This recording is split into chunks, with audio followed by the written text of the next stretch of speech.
ओम शांति। आज 8 अक्टूबर 2024 बाबा के महावाक्य है, मीठे बच्चे, बुद्धि को रिफाइन बनाना है तो एक बाप की याद में रहो। याद से ही आत्मा स्वच्छ बनती जाएगी।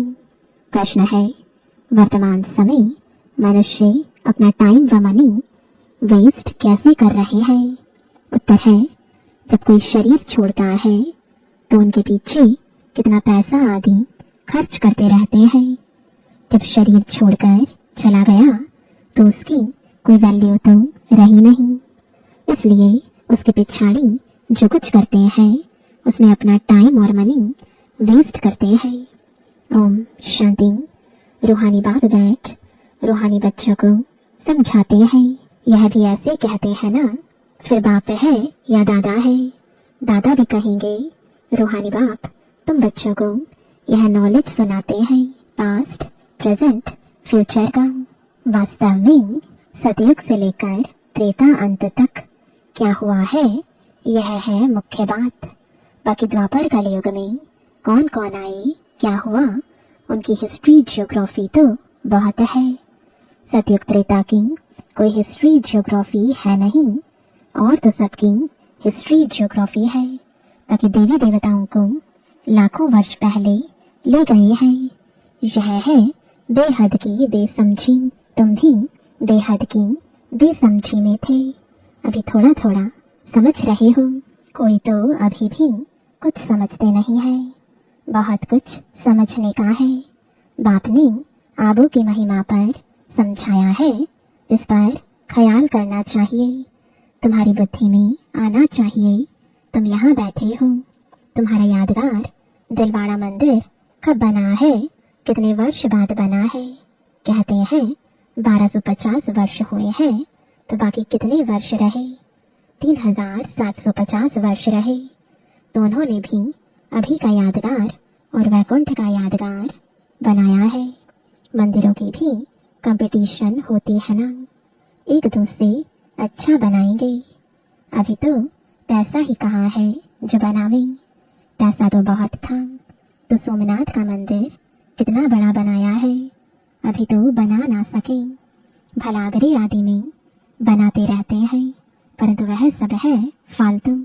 मनुष्य तो अंधियारे में है ना, जब तक बनावे तब तक विनाश भी आ जाएगा। यह बातें कोई भी नहीं जानते हैं, तोड़ते और बनाते रहते हैं। पैसे मुफ्त में आते रहते हैं, सब वेस्ट होता रहता है। Waste of time, waste of money, waste of energy. कोई मरता है तो कितना टाइम गवाते हैं, हम कुछ भी नहीं करते। आत्मा तो चली गई, बाकी खाल क्या काम की? सर्प खाल छोड़ देता है, उनकी कोई वैल्यू है क्या? कुछ भी नहीं। भक्ति मार्ग में खाल की वैल्यू है। जड़ चित्र की कितनी पूजा करते हैं, परंतु यह कब आए, कैसे आए, कुछ भी पता नहीं है। इनको कहा जाता है भूत पूजा। 5 तत्वों की पूजा करते हैं। समझो यह लक्ष्मी नारायण स्वर्ग में राज्य करते थे। अच्छा, 150 वर्ष आयु पूरी हुई, शरीर छोड़ दिया, बस शरीर तो कोई काम का ना रहा। उनकी वहां क्या वैल्यू होगी? आत्मा चली गई, शरीर चंडाल के हाथ दे दिया, वह रस्म रिवाज अनुसार जला देंगे। ऐसे नहीं उनकी मिट्टी लेकर उड़ाएंगे नाम करने के लिए, कुछ भी नहीं। यहाँ तो कितना करते हैं, ब्राह्मण खिलाते हैं, यह करते हैं। वहाँ यह कुछ होता नहीं।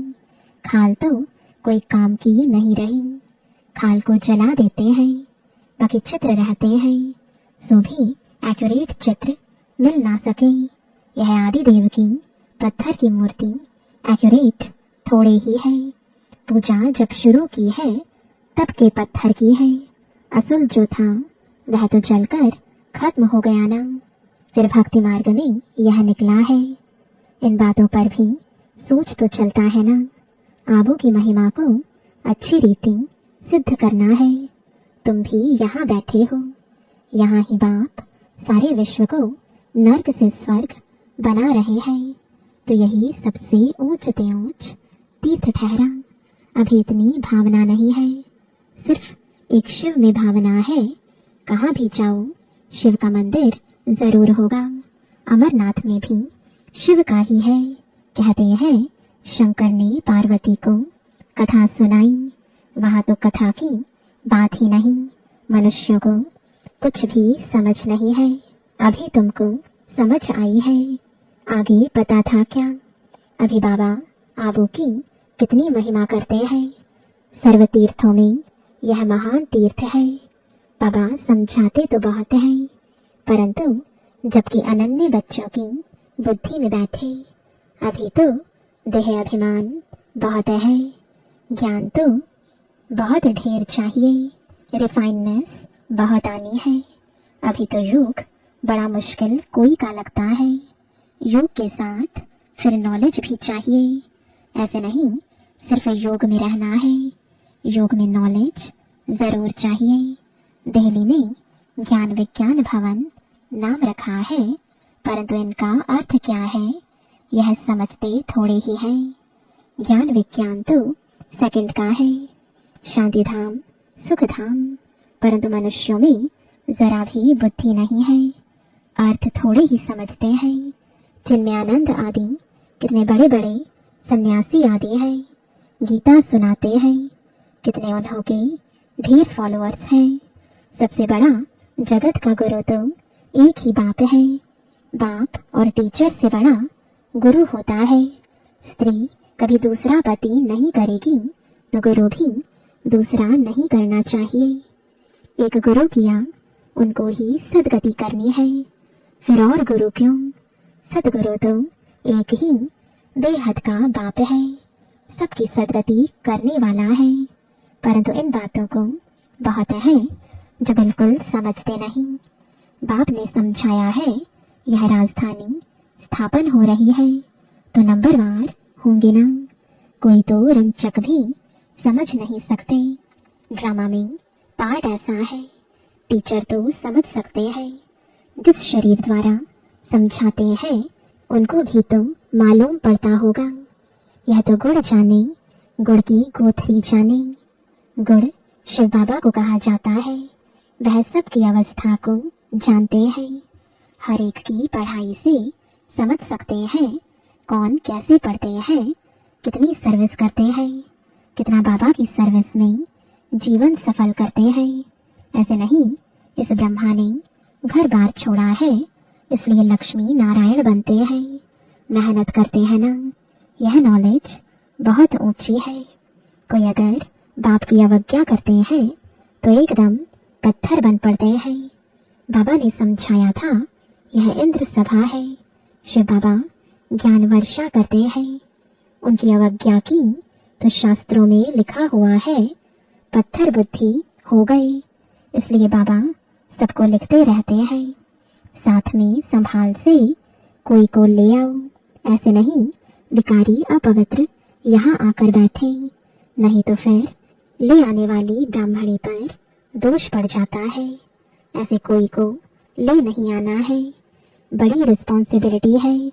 बहुत ऊंच से ऊंच बाप है, तुमको विश्व की बादशाही देते हैं तो उनका इतना रिगार्ड रखना चाहिए। बहुतों को मित्र संबंधी आदि याद पड़ते हैं, बाप की याद है नहीं, अंदर ही गुटखा खाते रहते हैं। बाप समझाते हैं यह है आसुरी दुनिया, अभी दैवी दुनिया बनती है। हमारी एम ऑब्जेक्ट यह है, यह लक्ष्मी नारायण बनना है। जो भी चित्र है सबकी बायोग्राफी को तुम जानते हो। मनुष्यों को समझाने के लिए कितनी मेहनत की जाती है, तुम भी समझते होंगे। यह कुछ अच्छा बुद्धिमान है, यह तो कुछ नहीं समझते हैं। तुम बच्चों में जिसने जितना ज्ञान उठाया है उस अनुसार ही सर्विस कर रहे हैं। मुख्य बात है ही गीता के भगवान की, सूर्यवंशी देवी देवताओं का यह एक ही शास्त्र है, अलग अलग नहीं है। ब्राह्मणों का भी अलग नहीं है। यह बड़ी समझने की बातें हैं। इस ज्ञान मार्ग में भी चलते चलते अगर विकार में गिर पड़े तो ज्ञान बह जाएगा। बहुत अच्छे अच्छे जाकर विकारी बने तो पत्थर बुद्धि हो गए। इसमें बड़ी समझ चाहिए। बाप जो समझाते हैं उनको उगारना चाहिए। यहाँ तो तुमको बहुत सहज है, कोई लौकिक कार्य व्यवहार हंगामा आदि नहीं। बाहर में रहने से धंधे आदि की कितनी चिंता रहती है, माया खूब तूफान में लाती है। यहाँ तो एकांत लगी पड़ी है। बाप तो फिर भी बच्चों को पुरुषार्थ कराते रहते हैं।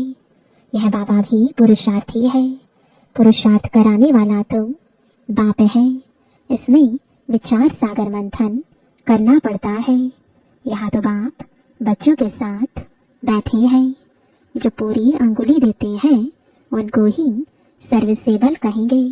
बाकी खुटका खाने वाले तो नुकसान करते हैं और ही डिससर्विस करते हैं, विघ्न डालते हैं। यह तो जानते हो।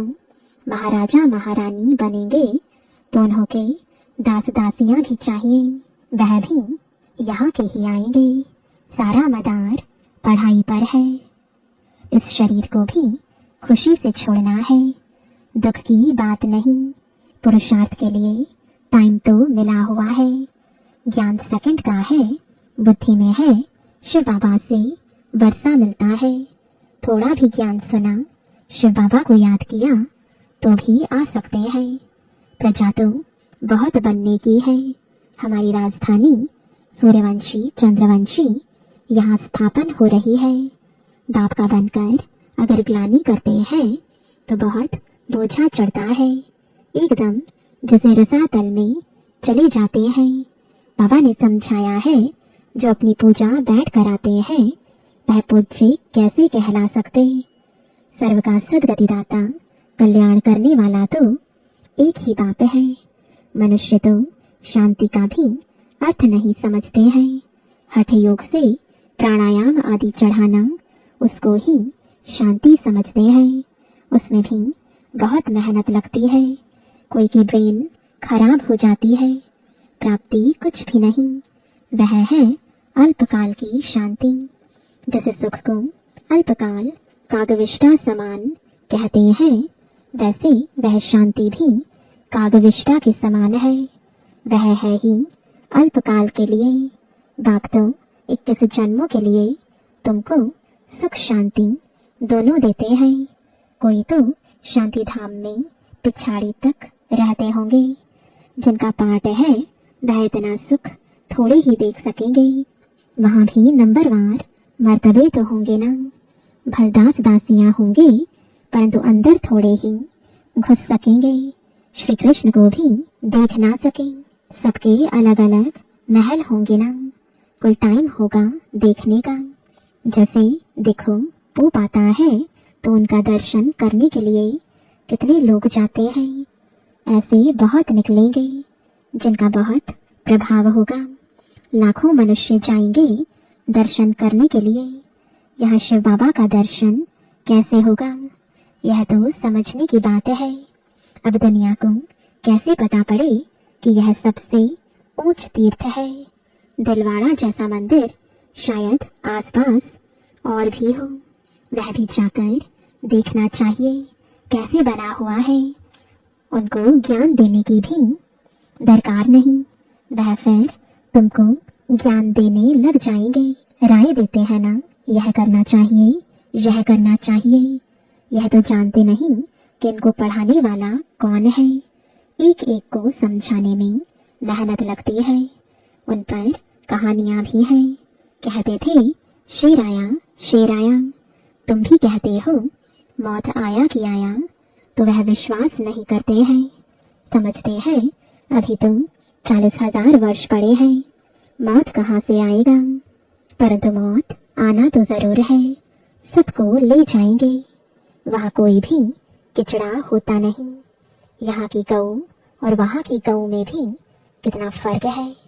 श्री कृष्ण थोड़े ही गौएं चराता था। उन्हों के पास तो दूध हेलीकॉप्टर में आता होगा। यह किचड़ पट्टी दूर रहती होगी।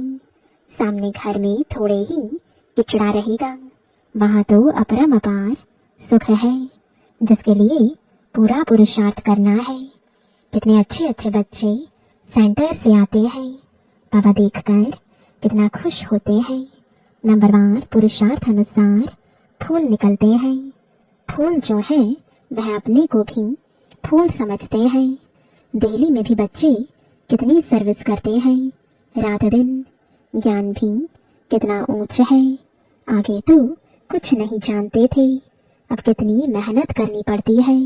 बाबा के पास तो सब समाचार आते हैं, कोई का सुनाते हैं, कोई का नहीं सुनाते हैं, क्योंकि ट्रेटर भी बहुत होते हैं। बहुत फर्स्ट क्लास भी ट्रेटर बन पड़ते हैं, थर्ड क्लास भी ट्रेटर हैं। थोड़ा ज्ञान मिला तो समझते हैं हम शिव बाबा के भी बाबा बन गए। पहचान तो है नहीं कि कौन नॉलेज देते हैं। अच्छा, मीठे मीठे सिखिलते बच्चों प्रति माता पिता बाप दादा का याद प्यार और गुड मॉर्निंग। रूहानी बाप की रूहानी बच्चों को नमस्ते, रूहानी बच्चों की रूहानी बाप दादा को गुड मॉर्निंग और नमस्ते। धारणा के लिए मुख्य सार है, पहला, विश्व की बादशाही देने वाले बाप का बहुत बहुत रिगार्ड रखना है। बाप की सर्विस में अपनी जीवन सफल करनी है। पढ़ाई पर पूरा पूरा ध्यान देना है। दूसरा, बाप से जो ज्ञान मिलता है उस पर विचार सागर मंथन करना है। कभी भी विघ्न रूप नहीं बनना है, डिससर्विस नहीं करनी है, अहंकार में नहीं आना है। वरदान है, चारों ही सब्जेक्ट में बाप के दिल पसंद मार्क्स लेने वाले दिल तख्त नशीन भव। जब बच्चे चारों ही सब्जेक्ट में अच्छे मार्क्स लेते हैं, आदि से अंत तक अच्छे नंबर से पास होते हैं, उन्हें ही पास विद ऑनर कहा जाता है। बीच बीच में मार्क्स कम हुई फिर मेकअप किया, ऐसे नहीं, लेकिन सभी सब्जेक्ट में बाप के दिल पसंद ही दिल तख्त नशीन बनते हैं। साथ साथ ब्राह्मण संसार में सर्व के प्यारे, सर्व के सहयोगी, सर्व का सम्मान प्राप्त करने वाले दिल तख्त नशीन स्वराज्य तख्त नशीन बनते हैं। स्लोगन है, दिलरुबा वह है जिसके दिल में सदा यही अनहद गीत बजता रहे कि मैं बाप की, बाप मेरा। ओम शांति।